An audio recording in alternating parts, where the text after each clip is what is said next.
سورہ بنی اسرائیل کی آیت نمبر 36 ہے، جو 10 کمانڈمنٹس آئی ہیں ان میں سے 9th کمانڈ ہے، وَلَا تَقْفُ مَا لَيْسَ لَكَ بِهِ عِلْمٌ إِنَّ السَّمْعَ وَالْبَصَرَ وَالْفُؤَادَ كُلُّ أُولَٰئِكَ كَانَ عَنْهُ مَسْئُولًا۔ انسان کسی چیز کی پیروی اس وقت تک مت کر جب تک کہ تجھے اس کے بارے میں ڈیفینٹ علم نہ حاصل ہو۔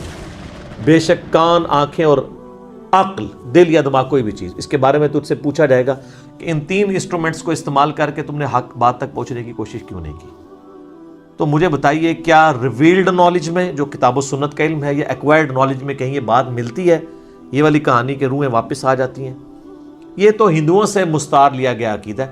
ان کے ہاں یہ آتما کا ایک کانسیپٹ ہے کہ جو بری آتما ہے وہ بھٹکتی رہتی ہے اور اچھی آتما جو ہے وہ پیس کے اندر چلی جاتی ہے۔ وہ تو جناب، وہ تو یہ کہتے ہیں زلزلہ بھی آتا ہے، گائے نے ایک سینگ کے اوپر اٹھایا ہوا ہے کیا نام ہے زمین کو، اور جب تھک جاتی دوسرے پہ۔ تو یہ ساری توہمات ہیں۔ کالی بلی راستہ کاٹ دے، نحوست ہے، توہمات ہیں۔ جوتی پہ جوتی چڑھ جائے، سفر لکھا ہوا ہے، توہمات میں سے ہے۔ کوا گھر کی منڈیر پہ بولے تو کوئی مہمان آنے کا پیش خیم ہے، یہ سب توہمات ہیں۔ رات کے وقت جھاڑو نہیں دے سکتے، ناخن نہیں کاٹ سکتے، اتنی تہمت پرستی جو ہے وہ چل رہی ہے ہمارے معاشرے کے اندر۔ چونکہ ہم لوگ ہندوؤں کے ساتھ رہے ہیں، لہٰذا یہ ساری باتیں وہیں سے آئی ہیں کہ روحیں واپس آ جاتی ہیں گھروں میں۔ کوئی روح نے ادھر آ کے کیا کرنا ہے؟ وہ تو سورۃ المطففین میں ہے کہ وہ علیین اور سجین کے اندر ہیں۔ نیک روحیں جو ہیں علیین میں، بری جو ہیں سجین کے اندر ہیں۔ ان کا اب اس دنیا کے ساتھ کیا لینا دینا ہے؟ ہر بندے کی ایک یونیک روح ہے، انڈیپینڈنٹ روح ہے، اس کا دوسرے کی روح کے ساتھ کوئی تعلق نہیں ہے۔ تو دوسرے کے جسم میں جانے کی بات ہی نہیں ہے، بھٹکنے کی بات ہی نہیں ہے۔ بیسیکلی شیاطین ہیں جو اب چونکہ شیطان جو جنات کے اندر شیطان موجود ہیں ان کو تو ہم لوگ دیکھ نہیں سکتے، تو وہ مختلف قسم کی شکلیں دھار کے پبلکلی آ جاتے ہیں سامنے، تو لوگ سمجھتے ہیں یہ اسی بندے کی کوئی روح آ گئی ہے واپس۔ اس طریقے سے نہیں ہوتا، یہ بالکل جھوٹی باتیں، اسلام کا اس سے کوئی تعلق نہیں ہے۔ باقی جمعراتیں جو بیچتے ہیں وہ روٹی روزی ان کی چلنے دیں آپ، جمعراتوں کی وجہ سے ہی تو یہ عقیدہ انہوں نے گھڑا ہوا ہے۔ ویسے ان کو بھی آپ جا کے ایک سائڈ پہ کر کے پوچھیں نا کہیں لکھا ہے تو کہیں گے ہے کوئی نہیں ہے، لیکن اصالِ ثواب کے لیے ہمیں جمعرات دے دیا کریں۔ تو ٹھیک ہے، میت کی طرف سے صدقہ ہو سکتا ہے، میرا تو اس کے اوپر لیکچر ریکارڈڈ ہے، مسئلہ 74، میت کی طرف سے صدقہ اور خیرات کا ثواب اسے ملتا ہے۔ صحیح مسلم میں حدیث ہے کہ میت کو 3 اعمال کا ثواب پہنچتا ہے۔ نمبر 1، علم کی بات جو اس نے اپنی زندگی میں کی، اس کے مرنے کے بعد بھی اسے ثواب ملے گا، جیسے امام بخاری امام مسلم کو مل رہا ہے۔ دوسرا صدقہ جاریہ، جو اپنی زندگی میں کوئی نیکی کا کام کیا اس کے بعد بھی جاری رہا، اسے ثواب ملے گا۔ تیسرا، نیک اولاد جو اس کے لیے دعا کرتی ہے۔ اور اسی کو سپورٹیو سنن نسائی میں حدیث ہے، بخاری مسلم میں بھی اس کا کچھ حصہ موجود ہے، جو سعد ابن عبادہ سفر میں تھے تو ان کی ماں پیچھے سے فوت ہو گئی، ان کا یا رسول اللہ میرا ارادہ ہے کہ میں اس کی طرف سے صدقہ کروں تو اسے ثواب ملے گا۔ آپ نے فرمایا ہاں، تو انہوں نے کنواں کھدوا دیا اور اس کا نام ہی پڑ گیا، یہ ام سعد کا کنواں ہے۔ تو وہ صدقہ اور خیرات کریں، مولویوں کی روٹی روزی لگا کے رکھیں، لیکن باقی ان سے زیادہ حقدار آپ کے غریب رشتہ دار ہیں، غریب ہمسائے ہیں۔ مولوی تو یقین کریں آلموسٹ روزانہ ہی چھوٹا گوشت کھا رہے ہوتے ہیں، وہاں لوگ بکرے دے کے جاتے ہیں۔ غریب رشتہ داروں کو کوئی جو ہے ایک چھٹانگ چھوٹا گوشت لے کے دینے کے لیے تیار نہیں ہے، اور یہ لوگ عیاشی کی زندگی گزار رہے ہوتے ہیں۔ آپ ان سے پوچھیں، وہ کہتے ہیں دیکھیں یہ تو برکت ہے، ہم نے علم دین حاصل کیا تھا تو ہم کھا رہے ہیں۔ یہ علیحدہ بات ہے کہ قرآن میں آتا ہے کہ اللہ کے نیک بندوں کی نشانی ہے جو اپنے مال میں سے دیے ہوا اللہ کی راہ میں خرچ کرتے ہیں، لوگوں کا دیا ہوا اپنے اوپر خرچ نہیں کرتے۔ بالکل 180 ڈگری ہے، لیکن قرآن پڑھا ہو تو پھر پتہ ہونا ان کو۔ بھالے اس کا جواز موجود ہے، یعنی غریبوں کو، چاہے وہ علماء کرام ہوں یا ائمہ مساجد ہوں، آپ کھلا سکتے ہیں، لیکن یہ جو عقیدہ وابستہ کیا ہوا ہے نا، بالکل جھوٹا عقیدہ ہے۔ قرآن تو بالکل اپنے مقدمے میں واضح ہے۔ سورہ یاسین کے اندر اللہ تعالیٰ نے واضح طور پہ فرمایا، آپ سورہ یاسین 22ویں پارے سے شروع ہو کے 23ویں میں ختم ہوتی ہے، تو آپ پہلے ہی صفحہ جو ہے نا 23ویں صفحے کا، اس میں اللہ تبارک و تعالیٰ نے فرمایا، آیت نمبر ہے 31، الم یروا کم اہلکنا قبلہم من القرون انہم الیہم لا یرجعون، کیا انہوں نے نہیں دیکھا کہ ہم نے ان سے پہلے کتنی امتیں ہلاک کر دی ہیں، وہ اب کبھی بھی واپس دنیا میں لوٹ کے نہیں آنے والی۔ وَإِن كُلٌّ لَمَّا جَمِيعٌ لَدَيْنَا مُحْضَرُونَ، اور ان سب کے سب لوگوں کو اللہ تعالیٰ کے حضور جمع کر کے حاضر کیا جائے گا، یعنی قیامت سے پہلے وہ دنیا میں نہیں آ سکتے۔ اور جناب جو سورۃ الواقعہ کی رکت انگیز آیات ہے نا، سورۃ الواقعہ پارہ نمبر 27 میں بالکل اینڈ پہ جا کے سیکنڈ لاسٹ سورت آتی ہے، اس میں اللہ تبارک و تعالیٰ نے اس ٹروتھ کو ریویل کیا ہے۔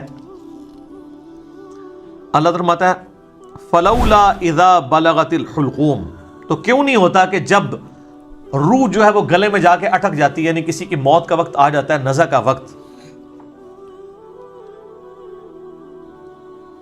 وَأَنْتُمْ حِينَئِذٍ تَنْظُرُونَ، اور تم اس وقت وہاں پہ موجود یہ سب کچھ دیکھ رہے ہوتے ہو کہ ایک بندے کی روح نکل رہی ہے، تو روح واپس کیوں نہیں لا سکتے؟ وہ آگے ذکر آئے گا وَنَحْنُ أَقْرَبُ إِلَيْهِ مِنْكُمْ وَلَكِنْ لَا تُبْصِرُونَ، اور ہم مرنے والے کے تم سے بھی زیادہ قریب ہوتے ہیں لیکن تمہیں نظر نہیں آ رہے ہوتے۔ ظاہر اللہ اپنی شان کے لائق، نحن اقرب الیہ من حبل الورید، وہ ہماری رگ جان سے بھی زیادہ قریب ہے۔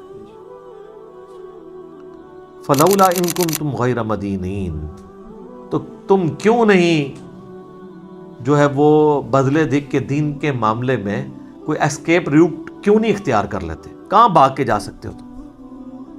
ترجعونہا ان کنتم صادقین، تو لوٹا لو نا اس کی روح اگر تم سچے ہو تو، مرے ہوئے کو واپس لے آؤ۔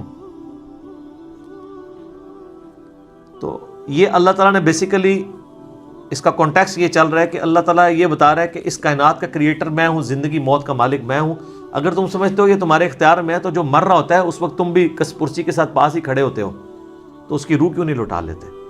یہ بھی اس کے ثبوت میں ہے کہ جو بندہ مر گیا وہ اب دنیا میں واپس نہیں آئے گا۔ یہ بالکل اجماعی عقیدہ ہے، اس کے خلاف کوئی عقیدہ رکھتا ہے تو وہ کفری ہے۔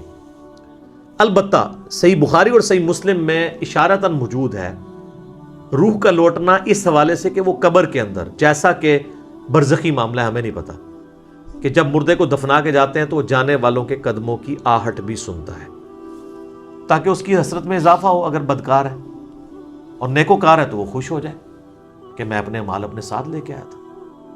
وہ تو بخاری میں آتا ہے میت اپنی چارپائی پہ کلام کرتی ہے دفنانے سے پہلے، جن و انس کے سوا ساری مخلوقات سنتی ہیں، کیونکہ وہ مکلف ہے نا، شریعت کے مکلف ہے نا، اور اگر یہ سن لیں تو بے ہوش ہو جائیں۔ وہ کہتی ہے مجھے کدھر لے کے جا رہے ہو، اور نیک میت کہتی ہے مجھے جلدی جلدی اس طرف لے جاؤ۔ یہ جناب بڑا خطرناک معاملہ ہے۔ اللہم انی اعوذ بک من عذاب جہنم ومن عذاب القبر ومن فتنة المحیا والممات ومن شر فتنة المسیح الدجال۔ بخاری مسلم میں حدیث ہے، نبی علیہ السلام نے فرمایا، سورہ ابراہیم کی آیت نمبر 27 ہے نا، یثبت اللہ الذین آمنوا بالقول الثابت فی الحیات الدنیا وفی الآخرہ، کہ اللہ تعالیٰ اہل ایمان کو دنیا کی زندگی میں بھی اس قول پر ثابت قدم رکھتا ہے اور آخرت کی زندگی میں بھی۔ تو نبی علیہ السلام سے پوچھا کہ یہ کون سا قول ہے، تو آپ نے فرمایا لا الہ الا اللہ محمد رسول اللہ، اور آپ نے فرمایا یہ دنیا اور آخرت میں اس سے مراد یہ ہے کہ جب انسان کو قبر میں رکھا جاتا ہے تو اس سے قبر میں سوال کیے جاتے ہیں، من ربک کا، تو وہ کہتا ہے کہ میرا رب اللہ ہے، میرا نبی محمد ہے صلی اللہ علیہ وآلہ وسلم۔ اور پھر نبی علیہ السلام نے یہ آیت پڑھ کے کہا کہ یہ قرآن میں بھی اس بات کا ثبوت ہے کہ اللہ تعالیٰ اسے ثابت قدم رکھتا ہے قبر کے سوالات کے اندر۔ تو قبر کے اندر جو اس سے سوال کیے جاتے ہیں، وہ جو روح کا لوٹنا ہے وہ برزخی ہے، وہ دنیا میں نہیں آ رہی ہوتی، نہ اس کو کوئی کیمرہ لگا کے آبزرو کر سکتا ہے، یہ بھی ذرا ذہن میں رکھیے گا، کوئی آبزرو بھی نہیں کر سکتا، فرشتوں کو آبزرو نہیں کر سکتا۔ کیمرے یا یہ فزیکل ورلڈ کی چیزیں فزیکل انسٹرومنٹ سے آبزرو ہو سکتی ہیں، جو عالم برزخ کی چیزیں ہیں وہ آبزرو نہیں ہو سکتی ہیں۔ پھر بخاری مسلم میں حدیث ہے، نبی علیہ السلام نے فرمایا کہ قبر میں میرے بارے میں بھی پوچھا جاتا ہے، ما کنت تقول فی ھذا الرجل، اس مرد کے بارے میں تو کیا کہا کرتا تھا؟ وہ کہتا نہیں حضور دکھائے جاتے ہیں نا قبر میں، نہ، ابو داؤد میں الفاظ ہے الذی بعث فیکم، ہم اس مرد کی بات کر رہے ہیں جو تم میں مبعوث ہوا تھا۔ تو وہ کہتا ہے ہوا محمد رسول اللہ، وہ تو محمد تھے اللہ کے رسول، وہ تھرڈ پرسن کے سیغے میں خطاب کر رہا ہوتا ہے، ورنہ تو وہ کہتا سیکنڈ پرسن میں کہتا ہذا محمد رسول اللہ، یہ اللہ کے رسول محمد ہے، کہتا وہ تو محمد رسول اللہ ہے۔ اس میں میرا کلپ بھی ہے نا، قبر میں 3 نہیں 4 سوال ہوں گے۔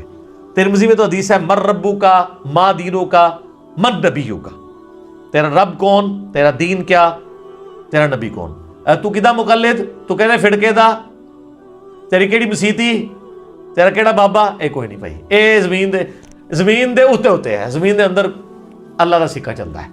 ادھر بھی ان کا چل رہا ہے کہ اللہ نے کھلی چھٹی دی بھی ہے، مرنے کے بعد محمد رسول اللہ کا سکہ چلتا ہے، اللہ کا سکہ چلتا ہے۔ ابو داؤد میں آتا ہے کہ جو مؤمن ہے نا، وہ یہ کہتا ہے کہ ربی اللہ، اور کہتا ہے دین الاسلام، اور کہتا ہے ہوا محمد رسول اللہ، تو چوتھا سوال پھر ہوتا ہے، یہ 3 سوال ہیں، میں قبر کے 4 سوال میرا ایک کلپ بھی۔ وہ فرشتے کہتے ہیں تجھے کیسے پتا چلا؟ وہ کہتا ہے میں نے اللہ کی کتاب پڑھی تو میں نبی علیہ السلام پہ ایمان لایا، ان کے سچ ہونے کی تصدیق کی، تو پھر اس کے لیے جنت کی کھڑکی کھول دی جاتی ہے۔ یہ چوتھا سوال ہے کہ اسے پتہ، تو جنہیں کتاب پڑھی نہیں اور وہ حافظ قرآن علی نہیں پڑھتا، ترجمے نال پڑھ رہا ہے، تائیں انہوں پتہ لگتا ہے نا کہ وچ کے لکھے ہے، ورنہ تو نہیں پتہ چلے گا۔ اور بخاری میں ہے کہ منافق سے جب سوال ہوتے ہیں تو ہر سوال کے جواب میں کہتا ہے لا ادری لا ادری، ہائے آتا لا ادری لا ادری، ہائے افسوس مجھے کچھ پتہ نہیں ہے، بولے اعوذ باللہ تعالی۔ تو فرشتے اسے تو چوتھا سوال پھر کرتے ہیں، جب وہ کہتا ہے نا مجھے کچھ پتہ نہیں، تو وہ پھر کہتا ہے کہ میں تو وہی کہتا تھا جو لوگ کہتے تھے، سنا کے سنی، یعنی ہم تو شروع سے ہی یہ ہیں، ہم تو شروع سے ہی یہاں آج مانتے ہیں، میں تو یہی کہتا تھا۔ تو فرشتے کہتے ہیں لا دریتا ولا تلیتا، کیا تو نے خود ادراک کرنے کی کوشش نہیں کی، خود پڑھنے کی کوشش نہیں کی، یا کوئی ایسا شخص جو تجھے بتا دیتا اگر تو پڑھنا نہیں جانتا تھا؟ تو فرشتے پھر اسے ایک گرز مارتے ہیں، اور زمین و آسمان کی ہر مخلوق اس کی آواز سنتی ہے سوائے جن و انس کے، اگر یہ سن لیں تو بے ہوش ہو جائیں۔